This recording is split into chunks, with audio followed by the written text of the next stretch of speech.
number of fragments. So 7 is asking the number of fragments produced from DNA X. So we actually need to go here. So we have a gel electrophoresis. I'm going to move this down because it's annoying me. So here we have the gel electrophoresis chamber, and each line represents a fragment. And how gel electrophoresis works is it counts the number of fragments shown by these lines, and the distance that it's moving down the chamber is actually the number of base pairs within that fragment. So think about this. If you have something really heavy, it's not going to go as far as if you were throwing it as if it was something really light. So I use the example throwing a baseball versus throwing a bowling ball. The bowling ball is not going to go very far, right? Especially in comparison to the baseball. So here for X, we have 3 strands. And for Y, we have 2. You can see also it says figure A in student procedure. We can also see this 3 and 2 if we go up to A. So figure A, we have 2 recognition sites and 1 for Y. So it's really similar to our last one where if we slice something twice, we're going to end up with 1, 2, 3 fragments. We slice it once, we're going to end up with 2. Okay, so 3 and 2. We're happy with that. Ooh, loading. Okay, 8. Let's go back up. So we have that gel electrophoresis. It says the fragments generated for strand X and strand Y are then analyzed after gel electrophoresis from the data in figures B and C. So we have B and then we have C. Are analyzed, calculate the size of the fragments, and record on each band. So if we have a distance of 2 friends, if we have a distance from origin that's 2 centimeters, then that means we have a fragment size that's 40 base pairs. So that means that's 40 of those, either G, C, A, T, all that good stuff. If it's 4 centimeters, it's 30. If it's 6, it's 20. And then if it's 8 centimeters, it's 10. So the reason why this number is going down is because, again, if something's lighter, it's going to go farther. So keep this in mind. So let's go down. Okay, so for X, we have, let me use the drawing tool. It's going to be terrible handwriting, but I don't care. So X and Y have 2 that are at 2 centimeters. So remember that means they have 40 base pairs. Oh, terrible.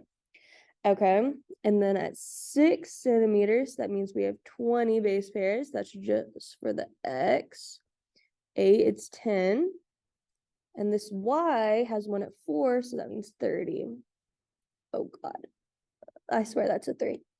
Okay, so the reason why this Y has a 30 base pair strand, whereas X has a 20 and a 10, is because it's sliced in between the 20 and the 10.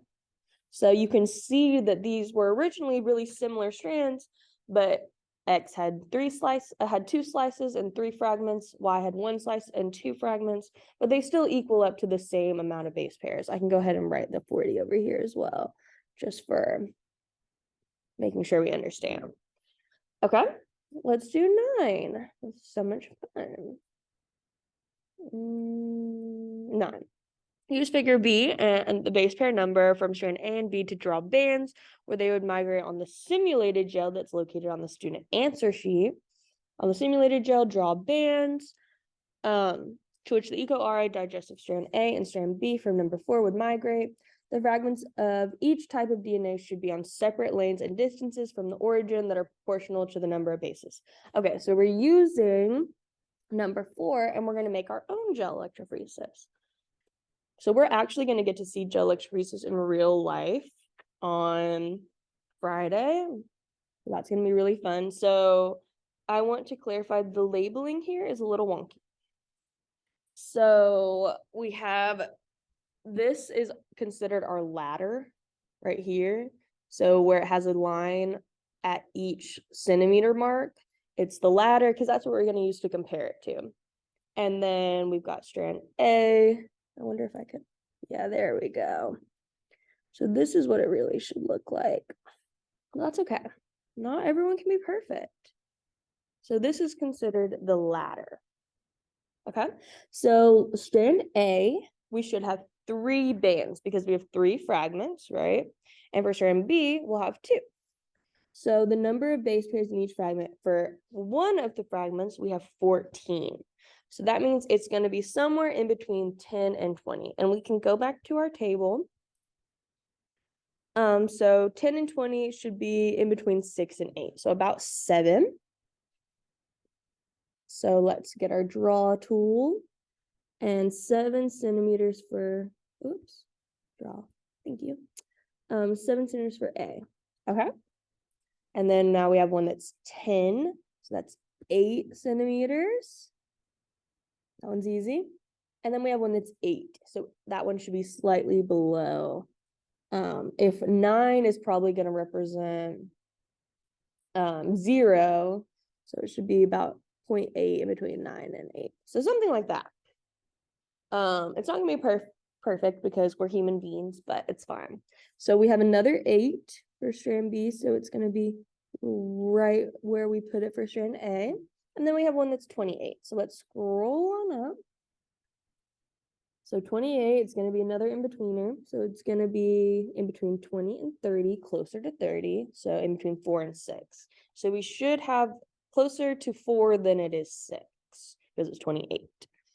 Okay, so draw tool. So we have 4 and 6, closer to 4. So that means 5 is probably about 5.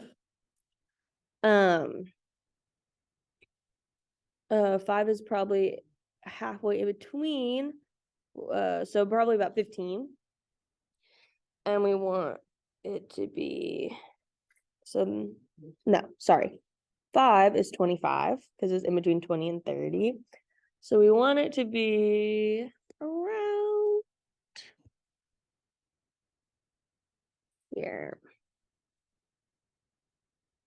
Something like this. In between 4 and 5. Closer to 4. Okay, so we're good with that. Now let's move on to number 10. So I want to get through number 10 and then analysis questions per usual are on y'all. Unless you have questions, and you can ask me in real life. So let's go to 9's instructions. Oh, we already did that. So we're looking for STR summary. So we're not going to see STR in real life like we are the gel electrophoresis, but it is still important to note that there's other genetic technologies that can be used.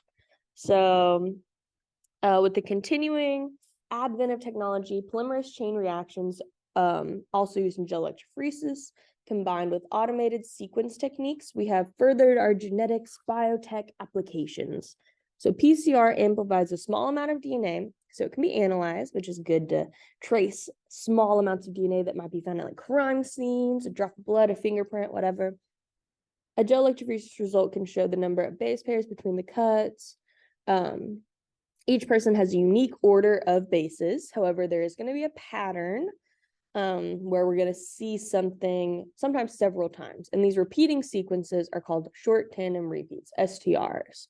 Scientists have found that the STR number can be used as a marker. So we can be like, okay, this marker matches this person, you're caught, arrested. So identify the genes in the electropherogram, figure D below, that corresponds to the markers indicated in table 2 on the student answer sheet. So we have these markers, D3S1358, THO1. You guys get the gist. So we have 1, 2, 3, 4, 5 markers, and we're trying to see where the peaks are for each marker. So for the D, let's do this one first. So we can see the peaks are even labeled for us, so it makes life so easy. For the D3S, we have a peak at 14 and we have a peak at 16. We're going to go on down. 14? No. 16. Okay. THO1. Less scrolling a little bit, right? We have at 8 and 9.3, and then I'll go ahead for D13, it's at 13. 8, 9.3, and 13. So it looks a lot fancier than it is. You're really just reading this PCR analysis, 9.8 and 9.3. And then remember, we had one at 13 here. All right, let's look at our last two. So we've got 11 and 12 for D16, and then we have 17 and 23 for this last one. 11, 12, 17, and 23. Alrighty, 11, 12. And then 17 and 23. And I want you guys to make a note. 23 is a really tiny little marker. So we actually could get away with not even recording it. So probably a forensic scientist, if you guys are interested in that, wouldn't even record 23. So I'm gonna put a little star next to it. If you did record it, it's fine. Short peak. So not very significant. Not sick. Okay. So I'm gonna let you guys do 11, 12, 13, and 14 on your own. And like I said, Thursday, tomorrow we are doing testing for 9th and 10th graders. But Thursday I want to do the DNA family relationship analysis. So this is on part D. So if you can go ahead and read through it, that would be fabulous.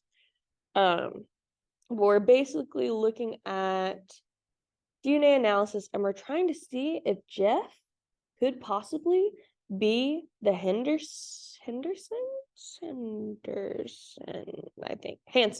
the Hansen's missing child. So I'm going to stop recording now because I'm very tired of talking, and I will see you guys on Thursday.